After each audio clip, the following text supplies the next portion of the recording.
नमस्कार दोस्तों, स्वागत है आपका एक बार फिर अपने यूट्यूब चैनल एचपीजी की स्टडी में। गाइस कैसे हो आप सब लोग? आई होप आप सब अच्छे होंगे। उम्मीद करता हूँ बेहतर होंगे। तो गाइस आज हम डिस्कस करेंगे जो है आपके इंपॉर्टेंट साइंस के इंपॉर्टेंट क्वेश्चन। ठीक है, साइंस के हम जो इंपॉर्टेंट क्वेश्चन डिस्कस करेंगे। तो आपको पता है कि आपका एचपी पुलिस का पेपर जो है आप जो है मेरे को आई होप मैं उम्मीद करता हूँ कि या आपका जो पुलिस का पेपर अब जो H P P S S C जो H P sorry H P R C है जो हमीरपुर है वही आपका पेपर कंडक्ट करवाएगा। आज मैंने पेपर की कटिंग भी देखी थी, वहाँ पे उसमें डिस्कस किया था। तो अगर आप जो है हमीरपुर चयन बोर्ड अगर आपका पेपर कंडक्ट करते हो, मैं आपको कहता हूँ कि वहाँ पे आपको जो साइंस जो है भर भर के पूछेगी आपके एग्ज़ाम में। ठीक है, तो अगर जो 90 नंबर का होगा, अगर आपका पेपर जो है 90 नंबर का होगा तो लगभग जो मान के लेके चल सकते हैं कि पहले जो साइंस के लगभग जो 8 क्वेश्चन आते थे, तो इस बार लगभग जो है 15 के करीब करीब आपके साइंस के क्वेश्चन देखने को मिलेंगे।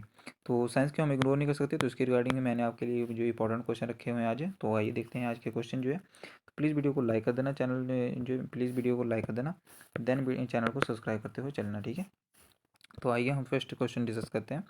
तो पहला क्वेश्चन है हमारे पास जो है velocity of light is maximum in. तो प्रकाश की गति जो है अधिकतम होती है किसमें? हीरे में, पानी में, शून्य में या हाइड्रोजन में। तो साथ ही में इसमें मैंने क्वेश्चन आंसर भी दे दिए हैं शायद, क्योंकि आपको पीडीएफ देनी होती है। तो पीडीएफ अगर आप रिवाइज भी कर सकते हो साथ साथ में। तो अगर आपको पीडीएफ चाहिए तो पीडीएफ के लिए आपको टेलीग्राम चैनल ज्वाइन करना होगा, जिसका लिंक आपको अबाउट सेक्शन में मिल जाएगा। ठीक है, तो धन्यवाद। आइए तो आपको ठीक है। तो इसका जो राइट आंसर हमारे पास ऑप्शन नंबर सी हो जाएगा, यानी कि वैक्यूम इसे कहते हैं। वैक्यूम में जो प्रकाश की गति जो है अधिकतम होती है। ठीक है, याद रखेंगे। और आपसे पूछे कि जो प्रकाश की, और अगर आपसे पूछे कि जो है चलिए इसका आगे नेक्स्ट क्वेश्चन हम डिस्कस करेंगे पहले। The study of fungi is also known as. तो जो है फंगस की यानी कि कवक के अध्ययन को जो है किस रूप में जाना जाता है? साइटोलॉजी, साइटोलॉजी में, मायोलॉजी में, माइकोलॉजी में या न्यूरोलॉजी में? तो जल्दी से बताएंगे। तो कवक के अध्ययन को क्या कहते हैं? यानी कि माइकोलॉजी कहते हैं। ठीक है, क्या कहते हैं? माइकोलॉजी, याद रखेंगे। ठीक है, न्यूरोलॉजी किसे कहते हैं? तो ये सारे क्वेश्चन जो है आगे आगे चल के डिस्कस करते हैं। अभी जो सिर्फ क्वेश्चन आंसर हम डिस्कस करेंगे। क्वेश्चन नंबर 3 है हमारे पास जो which is the hardest in the following. तो यानी कि सबसे कठोर इसमें से कौन सा है? हीरा है, कांच है, क्वार्ट्ज है, ये प्लेटिनम है। तो सभी को पता है हीरा जो सबसे कठोर जो है माना जाता है। ठीक है, हार्डेस्ट मेटल है। तो याद रखेंगे ऑप्शन नंबर इसका सही आंसर हो जाएगा। आपसे ये भी पूछा जाता है कि जो हीरे का चमकना जो है किस पे है? तो याद रखेंगे हीरे का चमकना जो है TIR यानी कि टोटल इंटरनल रिफ्लेक्शन पे काम करता है। टोटल इंटरनल रिफ्लेक्शन पे। ठीक है, तो ऐसे आप याद कर लें। नेक्स्ट हमारा पास क्रैब्स। क्रैब्स यानी कि क्वेश्चन नंबर 4 है, क्रैब्स केकड़े के किस फाइलम में संबंधित है? तो केकड़े को जो किस फाइलम में रखा जाता है? मोलस्का में, निडारिया में या ऑर्थोपोडा में या प्ले प्लेटी हेलमिथेस में? तो किस में रखा जाता है? याद रखेंगे ऑप्शन नंबर सी, यानी कि जो केकड़े को जो है ऑर्थोपोडा में रखा जाता है। ठीक है, ये क्वेश्चन में जो है पादप जगत यानी कि यहाँ पे जो है पादप जगत से या फिर आपको जो है एनिमल किंगडम और यहाँ से क्वेश्चन जरूर पूछा जाता है। ठीक है, तो आपको ये पता होना चाहिए। नेक्स्ट हमारा क्वेश्चन आपको बताना है कि एक सुपर कंडक्टर द्वारा प्राप्त जो है तापमान कितना होता है? तो सुपर कंप्यूटर का तापमान कितना होता है?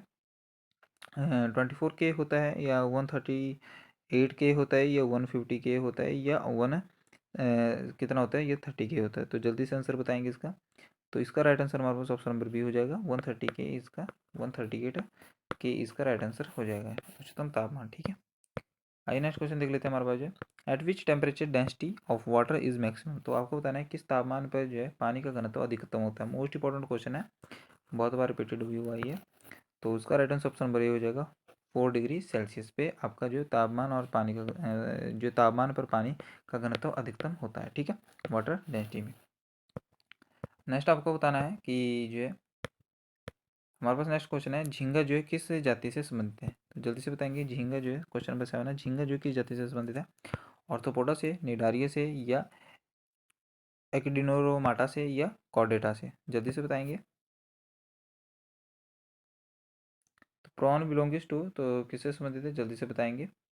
तो सही आंसर इसका हमारे पास क्या हो जाएगा? ऑप्शन नंबर ए, ऑर्थोपोडा से संबंधित है। किससे ही संबंधित है? ये भी झींगा जो है याद रखेंगे किससे संबंधित है? ऑर्थोपोडा से ही संबंधित है। नेक्स्ट हमारा क्वेश्चन आपको बताना है, यदि केशिका का व्यास दुगना हो तो इसमें पानी की ऊंचाई कितनी होती है? यदि केशिका का जो कैपिलरी इज डबल्ड, तो then rise of water in it will be, तो कितना होता है, 2 टाइम्स होगा, हाफ होगा, 4 टाइम्स होगा, नो चेंजेस होगा। तो ऑप्शन नंबर बी यानी कि उसका हाफ हो जाएगा। ठीक है, क्या हो जाएगा, हाफ। क्वेश्चन नंबर 9 हमारे पास जो है आपको बताना है। क्वेश्चन नंबर 9 है हिस्टोरिया रोग जो है किस में वर्गित है।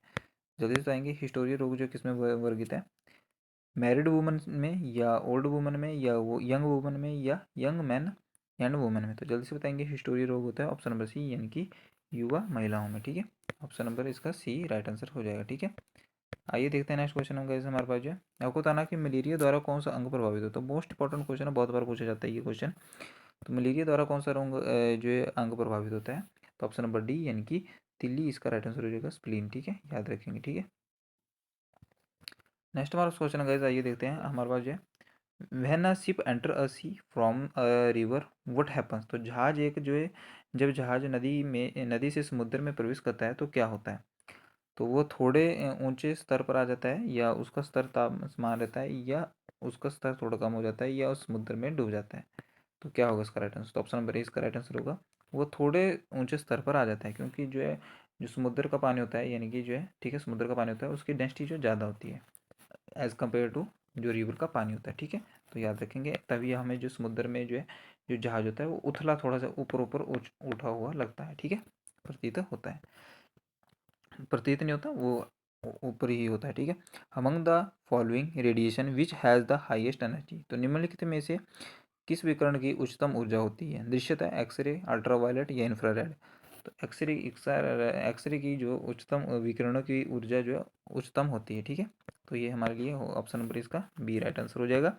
विटामिन बी5 कॉल्ड, तो उसको क्या बोलते हैं, तो उसको बोलते हैं पैथेनोइक एसिड। आपको ये विटामिन के नाम पता होने चाहिए। ठीक है, फॉलिक एसिड किसको बोलते हैं, रेटिनॉल किसको बोलते हैं, टोकोफेरॉल किसको बोलते हैं। ठीक है, तो आपको पता होना चाहिए, तो जल्दी से आपको पता होना चाहिए। ठीक है, नेक्स्ट हमारा शून्य में प्रकाश की गति लगभग कितनी होती है, यानी कि वैक्यूम में स्पीड कितनी होती है।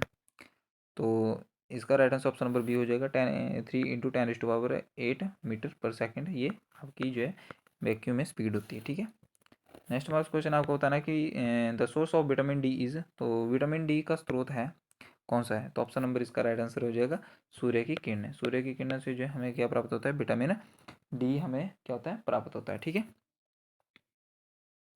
आइए नेक्स्ट क्वेश्चन देख लेते हैं हमारे पास जो है विटामिन बी9 को क्या कहा जाता है। तो विटामिन बी9 को जो है और किस नाम से जाना जाता है, तो 17 का राइट आंसर क्या हो जाएगा, फॉलिक एसिड के नाम से, सिट्रिक एसिड के नाम से, हाइड्रोक्लोरिक एसिड के नाम से, या बायोटीन के नाम से। तो विटामिन बी9 को जो है हम किस नाम से जानते हैं, और तो ऑप्शन नंबर ए यानी कि फॉलिक एसिड के नाम से जानते हैं। ठीक है, किसके नाम से, फॉलिक एसिड के नाम से। आइए नेक्स्ट क्वेश्चन देख लेते हैं गाइस हमारे पास जो क्वेश्चन नंबर 18 हमारे पास जो है रासायनिक यौगिक यानी कि कैल्सीफ्लोर का आम नाम क्या है। तो कैल्सीफ्लोर किसको कहते हैं, तो जल्दी से बताएंगे, हमारे पास जो है क्वेश्चन है। तो कैल्सीफ्लोर जो है किसका नाम है, किस विटामिन का नाम है, जल्दी से बताएंगे। तो उसका right answer option number B हो जाएगा, यानी कि विटामिन डी का कैल्सीफ्लोर कहते हैं। ठीक है, किसको बोलते हैं, कैल्सीफ्लोर विटामिन डी को। ठीक है, नेक्स्ट हमारा क्वेश्चन आपको तो बताना है, नेक्स्ट है हमारे पास जो है क्वेश्चन नंबर 19 आपको बताना है कि अमीबा किस फाइलम से संबंधित है। मोस्ट इंपॉर्टेंट क्वेश्चन है ये, बहुत बार पूछा जाता है ये। तो अमीबा जो है किस फाइलम से संबंधित है, तो ये हमारे पास जो है प्रोटोजोआ इसका राइट आंसर हो जाएगा, प्रोटोजोआ से संबंधित है। ठीक है, आइए नेक्स्ट क्वेश्चन देख लेते हैं गाइस हमारे पास जो which one of the following is not correctly. तो आपको बताना है यहाँ से कौन सा, ये क्वेश्चन थोड़ा सा यहाँ पे मिस हो गया, कट हो गया, तो उसको रहने देते हैं अभी। ठीक है, वैसे इसका राइट आंसर जो यहाँ पे इसमें कौन सा इसमें मेल नहीं खाता, तो यहाँ पे दिया था सिल्वर। तो सिल्वर दिया था यहाँ पे, तो सिल्वर जो है किससे मेल नहीं खाता, यहाँ पे दिया था इलेक्ट्रिक बल्ब। तो सिल्वर जो इलेक्ट्रिक बल्ब में नहीं होता है। ठीक है, उसमें टंगस्टन होता है। ठीक है, टंगस्टन, इलेक्ट्रिक बल्ब जो फिलामेंट किसका बना होता है, टंगस्टन का बना होता है। ठीक है, और सिल्वर जो किसका होता है, तो ये इलेक्ट्रिसिटी का गुड कंडक्टर होता है, गुड कंडक्टर ऑफ इलेक्ट्रिसिटी। ठीक है, तो ये आपके लिए यहाँ पे बता दिया मैंने। तो ऐसे ही नए 21 क्वेश्चन देख लेते हैं हमारे पास। हृदय तक रक्त पहुँचाने वाली धमनी को क्या कहा जाता है, क्या कहा जाता है, कार्टोराइड आर्टरीज कहते हैं, या हेपेटिक आर्टरीज, या कॉर्नरी, या पल्मोनरी। तो ऑप्शन नंबर सी इसका सही हो जाएगा। तो हृदय तक रक्त पहुंचाने वाली धमनी को क्या कहा जाता है, तो उसको बोलते हैं कोरोनरी आर्टरीज कहा जाते हैं, यानी परिहृदय धमनी कहा जाता है। ठीक है, क्वेश्चन नंबर 22 हमारे पास है प्लाज्मा में कितने परसेंट जो है पानी होता है। तो ये क्वेश्चन आपसे पूछा भी गया था, प्रीवियस ईयर एग्जाम में आया हुआ क्वेश्चन है। तो ऑप्शन नंबर डी इसका राइट आंसर हो जाएगा 92%। ठीक है, प्लाज्मा में जो पानी की परसेंटेज कितनी होती है, 92% होती है। ठीक है, इसको जो है नोट डाउन कर लीजिएगा। आइए नेक्स्ट क्वेश्चन देख लेते हैं, हीरे की रासायनिक संरचना क्या है। तो हीरे की रासायनिक संरचना हमारे पास क्या है, तो किसका प्रूफ है, यानी कि तो कार्बन, ये जो कार्बन का अप्रूप है, ठीक है। ऑप्शन में इसका राइट आंसर हो जाएगा, ठीक है। हीरा और आपसे ग्रेफाइट पूछ लें, ठीक है। तो ग्रेफाइट भी किसका अपरूप है, ये कार्बन के अपरूप है। नेक्स्ट हमारा क्वेश्चन है, दोपहर 12 बजे इंद्रधनुष किस दिशा में देखा जा सकता है। तो पश्चिम में, दक्षिण में, या पूर्व में, या ऑप्शन नंबर डी ये नहीं देखा जा सकता। तो याद रखेंगे 12 बजे ये नहीं देखा जा सकता, ऑप्शन नंबर डी बिल्कुल सही आंसर इसका हो जाएगा, ठीक है। क्वेश्चन नंबर 25 है, स्काई इज ब्लू बिकॉज, तो आकाश नीला किसके कारण होता है। तो ये क्वेश्चन आपसे पूछा भी जाता है, इंपॉर्टेंट क्वेश्चन है, तो इसको ध्यान से देखिए, ये आपके पास ऑप्शन है। तो सूर्य का प्रकाश का सूर्य के प्रकाश में नीला रंग जो है अन्य रंगों से अधिक होता है, इसलिए दिखाई देता है। यह वायुमंडल द्वारा लघु तरंगे लंबी तरंगों से अधिक फैलती हैं, तब दिखाई देता है। कि नीला रंग आंखों के लिए अधिक अवशोषित होता है, यह तब दिखाई देता है। यह ऑप्शन नंबर डी, वायुमंडल लघु तरंग दैर्घ्य की तुलना में लंबी तरंग दैर्घ्य को अधिक अवशोषित करता है।